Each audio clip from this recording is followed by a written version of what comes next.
Kazakhstan covers 2.7 million square kilometers. The ninth largest country on Earth. Yet most people cannot name a single city. 20 million spread across land bigger than Western Europe. Landlocked between Russia and China. It never entered the world's attention. Over 130 ethnic groups, many deported here by Stalin. 7 climate zones, from singing dunes to chalk cliffs left by an ancient sea. A capital raised from empty steppe. Silk Road, tombs older than most European cathedrals. The birthplace of apples, the launch pad to space. From the mountains of Almaty to the moonscapes of Mangistar, this is Kazakhstan. Almaty sprawls across the northern foothills of the Trans-Ilialatau, a wall of peaks that rises sharply behind the city's southern edge. From above, the contrast is immediate. Wide highways carry streams of traffic between clusters of high-rises, and beyond the last apartment blocks, snow-capped ridges cut into the sky. The city sits between 700 and 900 metres in elevation, and it is the largest in Kazakhstan, home to over 2 million people, and until 1997, it served as the capital.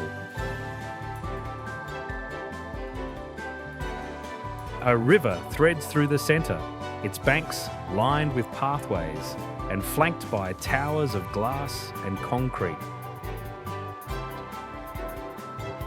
Near the Old Town, a pink, geometric square opens up around a fountain, ringed by Soviet-era facades. Nearby stands the Ascension Cathedral, a Russian Orthodox church with bright, multicoloured domes set in a park of old trees. The building survived a devastating earthquake in 1911, one of the tallest wooden structures ever raised, assembled entirely with interlocking joints and no nails. Higher up, on a forested hill overlooking the city, the television tower marks the skyline like a grey needle. Beside it, a Ferris wheel turns slowly above the canopy. From the summit of Koktob, the full scale of Almaty becomes visible. Blocks of residential towers giving way to green belts, then foothills, then ice.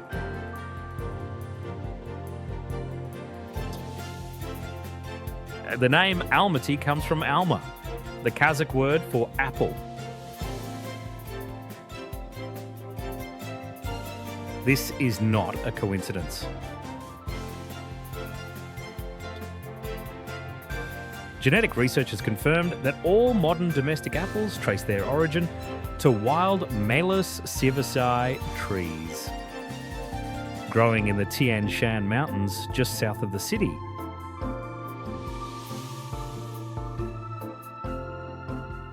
Every domestic apple on Earth traces its ancestry to wild trees that still grow in these very hills.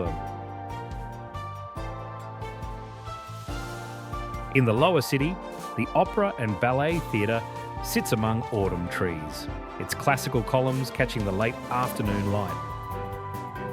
Nearby, the statue of Abay Kunanbayuli, poet and philosopher, stands alone against an open sky.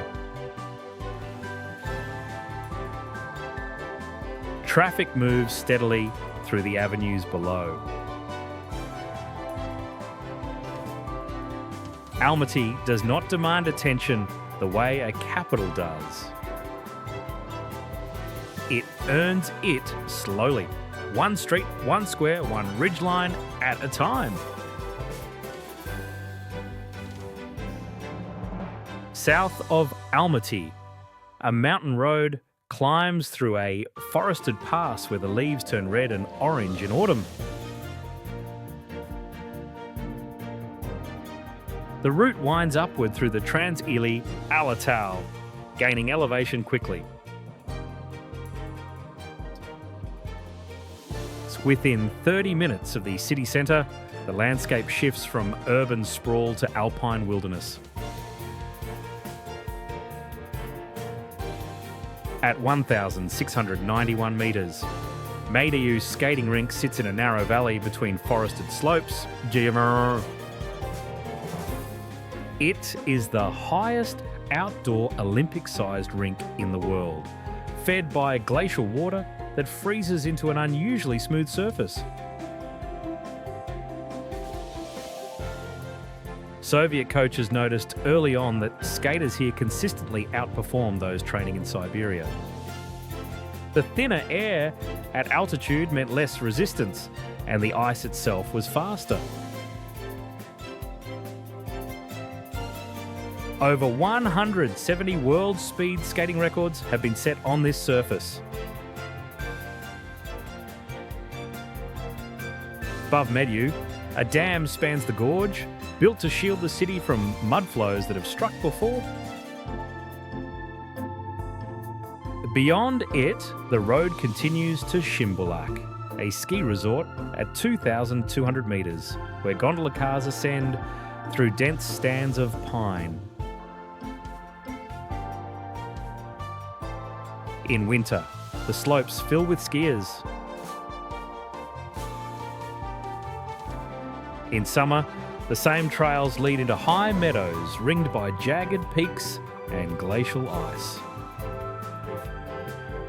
Higher still, where the trails narrow and the tree line gives way to rock. Big Almaty Lake fills a basin between snow-covered ridges. The water is turquoise, fed by glacial melt, and its colour shifts with the seasons. Our hikers who reach the shore find a stillness that feels older than the mountains around it.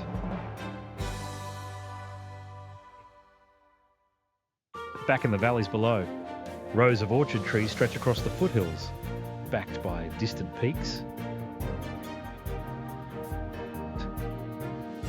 These are not ordinary farms.